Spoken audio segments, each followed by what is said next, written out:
આપણે કરાય નહીં, નકર બોલતી બંધ કરી નાખો હારા હારા નહીં. પણ આપણે કોઈને વાદ વિવાદ કરાય, સમય બગાડે ગોળે તો મૂર્ખા હોય. હું થોડી મૂર્ખી છું, તમે થોડા મૂર્ખા છો. એટલે આ બધું કે તો આપણે તમારે હોભરવાનું નહીં. મને માતાને હોભરો, મારા રામનું નામ લો.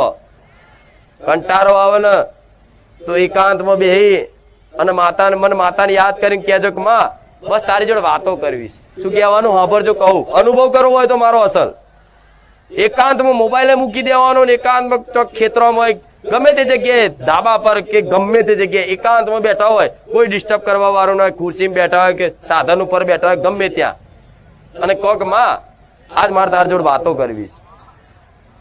તું મારી જોડે વાતો કરીશ, ખાલી આટલી પ્રાર્થના કરજો. અને મનથી મન એવી વાતો કરીને તમને એવું લાગશે કે હારું આવા શબ્દો તો મેં વિચાર્યા નહીં, આ કોણ બોલે છે અંદરથી.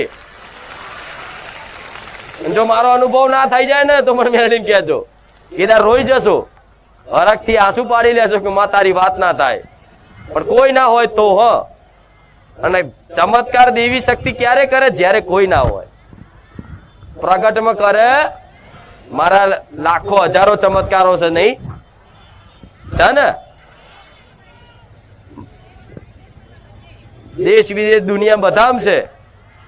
તો ક્યાંય દેખાયું? જેનો અનુભવ થયો છે એ જ ઓળખી શકે ને કે મેરડી માનો ચમત્કાર થયો.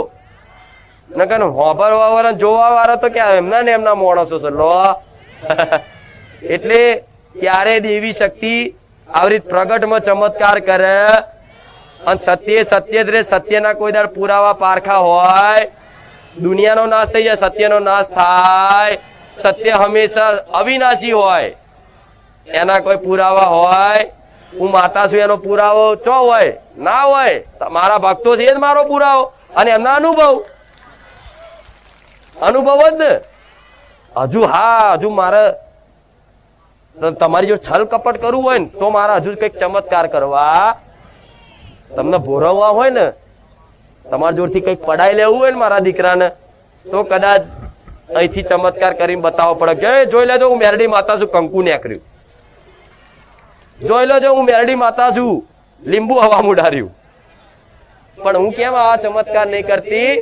કે મારા આવા પ્રદર્શનની કોઈ જરૂરત પડતી કેમ? પ્રદર્શન કોને કરવા પડે?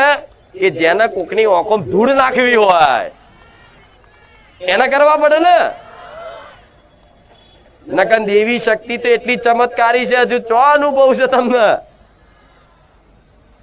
પણ અનુભવ જેને થયો છે એને ભલે